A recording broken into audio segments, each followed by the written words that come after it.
Hello everybody and welcome back to the channel and our latest midweek episode. For those of you who don't know, these are going to be sort of 5 to 10 minute videos that I release on a Wednesday, and they're going to cover things like interesting quotes that I found, ideas that, maybe thoughts I've had that I haven't thought through entirely yet I like to discuss with you guys.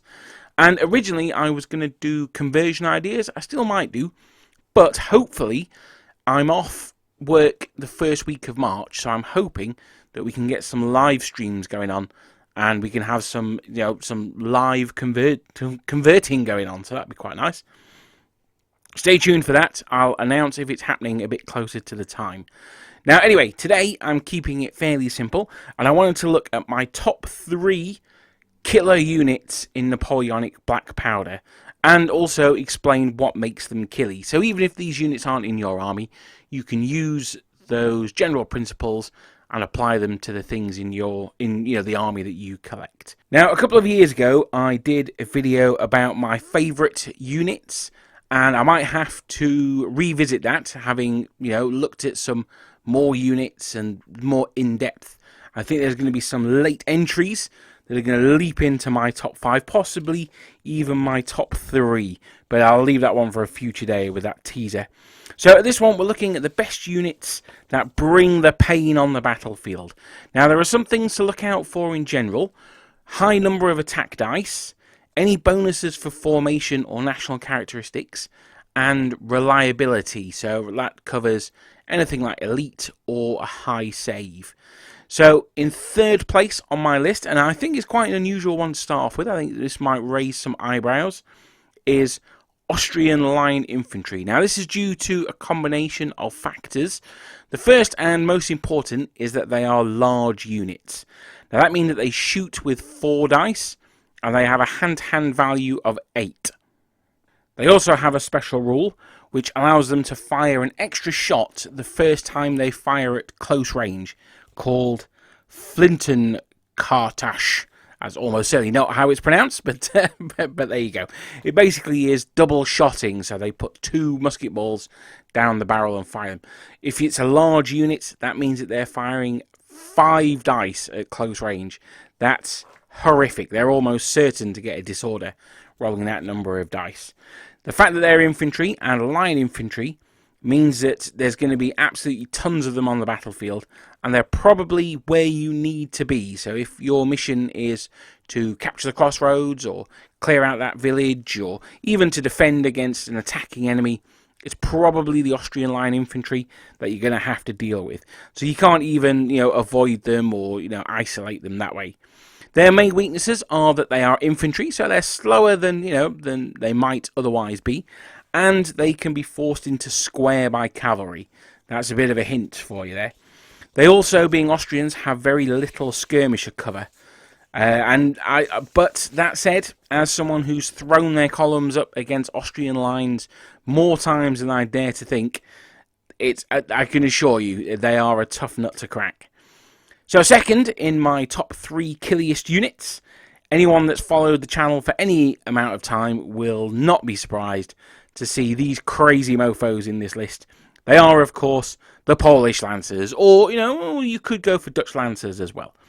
In fact, I'm looking at the shelf right now. I've got a unit of the Victrix Red Lancers, the Dutch Lancers, that I'm painting up at the moment. Lovely models. They are taking forever. I cannot wait to see the back of these guys. Not because they're bad models, just because I'm sick of the sight of them. Now, that said, let's look at what makes this unit so awesome. As with the Austrian infantry, it's not just one thing, it's a number of things that come together. Now, the first is that they're part of the French Imperial Guard. So, being the Guard, they have that reliability. They've got the special rule reliable, and they have a morale save of 3+. So, that's very handy as well. Makes them less likely to take damage. They also have the option to be taken as a large unit, which would give them an absolutely humongous 10 attack dice in hand-to-hand combat. Additionally, they have Marauder, meaning that they can operate in the enemy backfield with little to no penalty and really harass the enemy from a direction that they don't really want to be harassed. Now, this isn't really important because a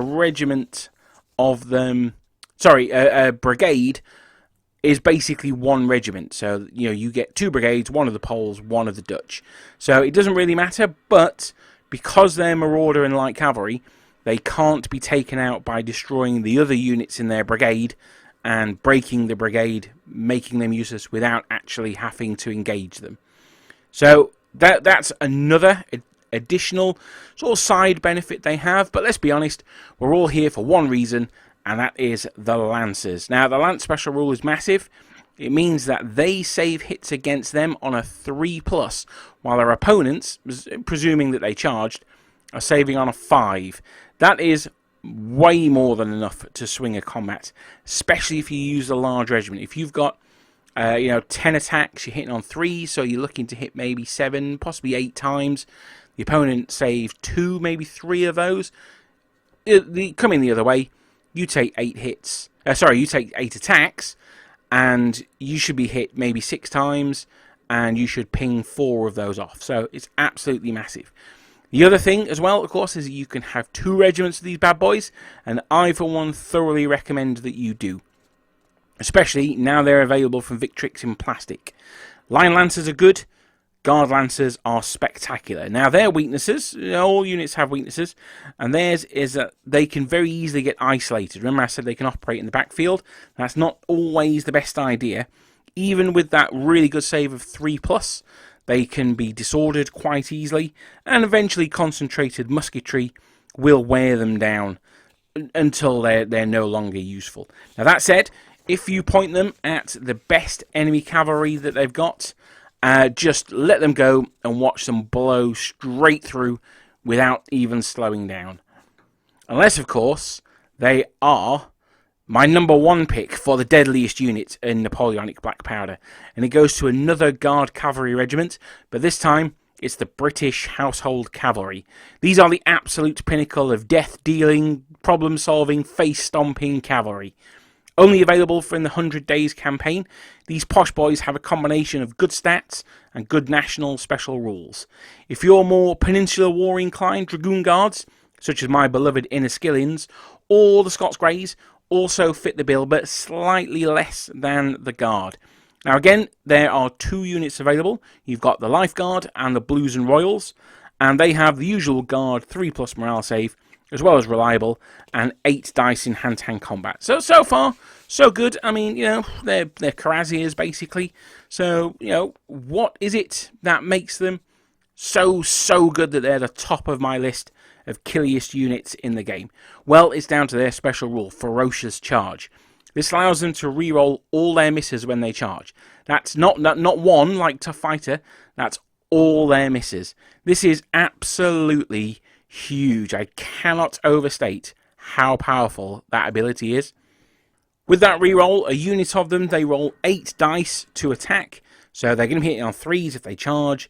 So they're going to be getting round about 6 hits. Yeah, probably about that. They're going to reroll the misses. So you're looking 7, possibly even all 8 going to hit.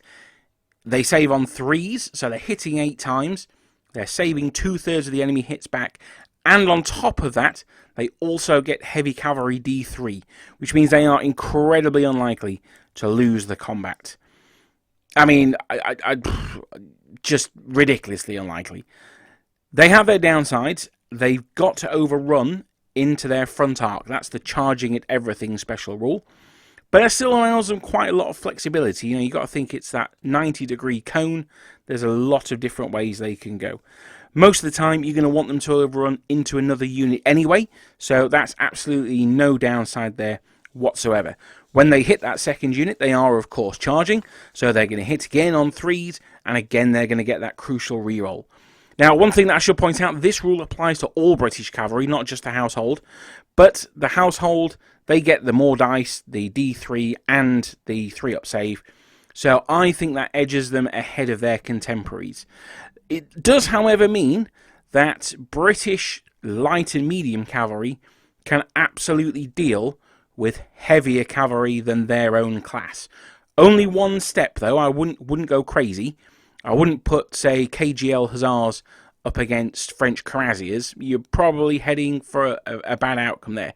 But KGL Hussars against French Dragoons, Absolutely, 100%. I would expect the Hussars to either fight that to a draw, or I would be slightly disappointed, to be honest, if they didn't win. Something like the Skins or the Scots Greys.